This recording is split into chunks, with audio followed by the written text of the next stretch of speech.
La présence du duc lors d'un tournage avec le prince Édouard et la princesse Anne aurait laissé le roi frustré, car il envisage de mettre Andrew sur la touche. Le roi Charles aurait pris ses distances avec une fusillade sur le domaine de Windsor le week-end dernier, selon des sources. L'événement avait inclus le prince Andrew et ses deux autres frères et sœurs, la princesse Anne et le prince Édouard, 2 jours avant que Sa Majesté n'ait 74 ans. Lui-même de la rencontre, prétend-on. La rupture des relations survient alors que le roi envisage de mettre à l'écart le prince Andrew et le prince Harry alors que la famille royale se précipite à travers la Chambre des Lords dans le cadre de propositions plus larges visant à réduire sa cohorte.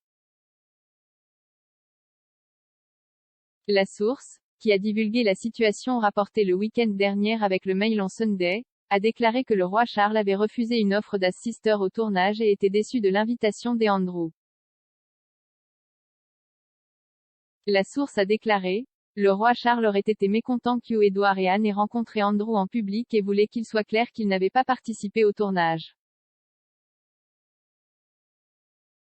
Anne et Édouard s'étaient inquiétés en privé pour Andrew et voulaient le surveiller. Mais l'opinion de Charles est qu'il ne devrait pas être aux yeux du public. Sa Majesté n'était pas ravie du tout.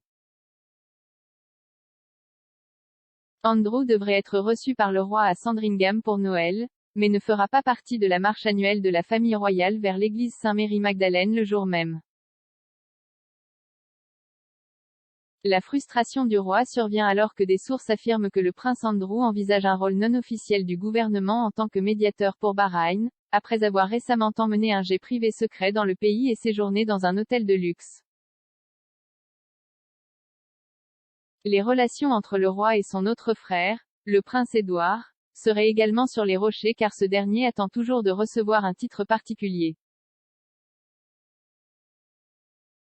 Beaucoup s'attendaient à ce qu'Édouard hérite du rôle de duc d'Édimbourg, après la mort du prince Philippe il y a 1 an et demi. Il a même été brièvement répertorié sur le site web royal comme ayant le titre, même s'il n'a pas encore été officiellement annoncé.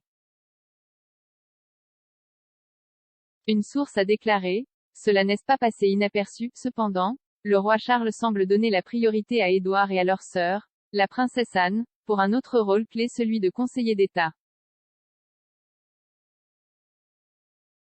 La semaine dernière, le gouvernement a déposé un projet de loi à la Chambre des Lords pour permettre à la sœur et au plus jeune frère du monarque d'agir à sa place s'il est à l'accent aigu étranger ou malade.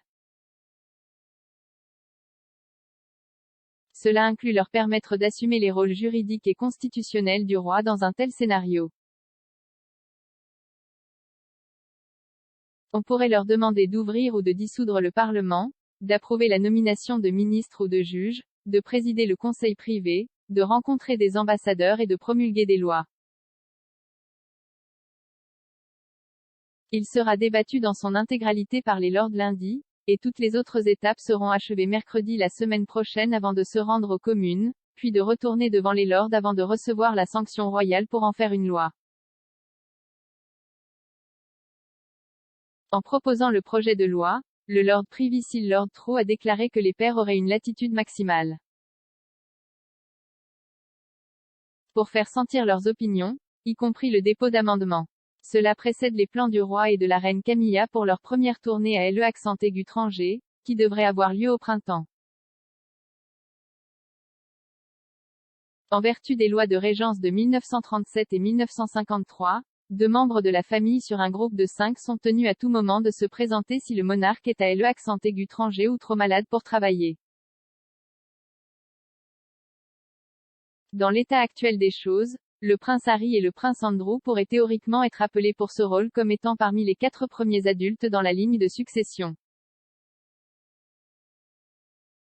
Par conséquent, faire pression pour une législation visant à faire entrer la princesse Anne et le prince Édouard dans le giron a été considéré par certains comme un effort pour mettre à l'écart les 2 membres de la famille royale qui n'exercent plus de fonctions royales.